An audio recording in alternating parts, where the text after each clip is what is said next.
Jane Moore throws Harry at her most bitter insult as she mocks Duke as Meghan's useless pawn.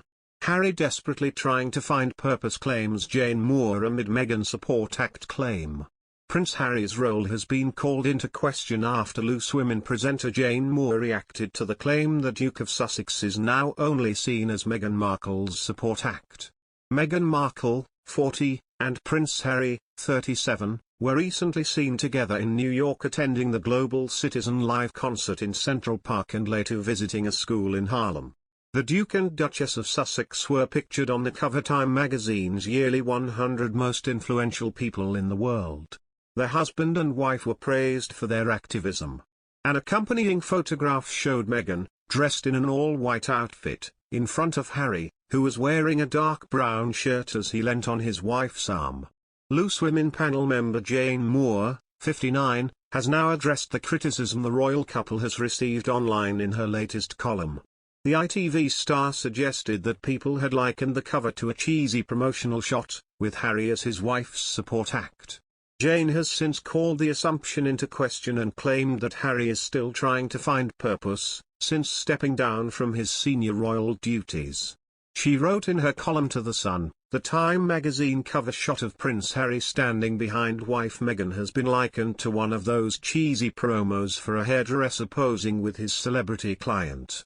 The insinuation being that she's the star and he's the support act who just happens to have a useful royal connection. Jane went on to say that she feels the cover feels like something different. What I see is a man desperately trying to find purpose after life in the army and feeling unsure about where he fits in, she explained. During his time in the British Army, Prince Harry served 2 tours in Afghanistan. He served in the army for a total of 10 years, and rose to the rank of captain.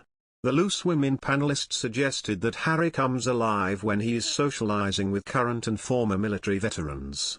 Jane finished, he clearly wants to do something worthwhile, so perhaps he should step away from endlessly preaching about climate change and target his efforts towards working with veteran soldiers in the US.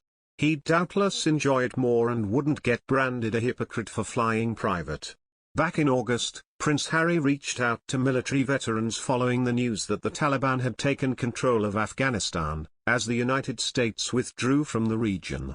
The Duke of Sussex issued a joint statement alongside Dominic Reid, the CEO of the Invictus Games, and Lord Allen of Kensington CBE, the chair of the Invictus Games Foundation, encouraging military veterans to reach out to each other and offer support for one another.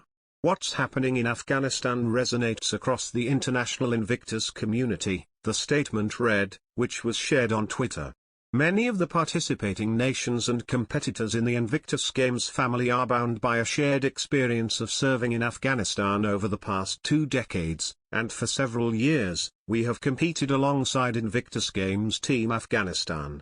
We encourage everybody across the Invictus network, and the wider military community, to reach out to each other and offer support for one another. Harry founded the Invictus Games in 2014, an international sporting event for wounded, injured, and sick servicemen and women. Prince Harry and Meghan Markle have been accused of treating their recent trip to New York like a royal tour, but royal experts have made it clear that their visits will never be counted as appearances on behalf of Queen Elizabeth II.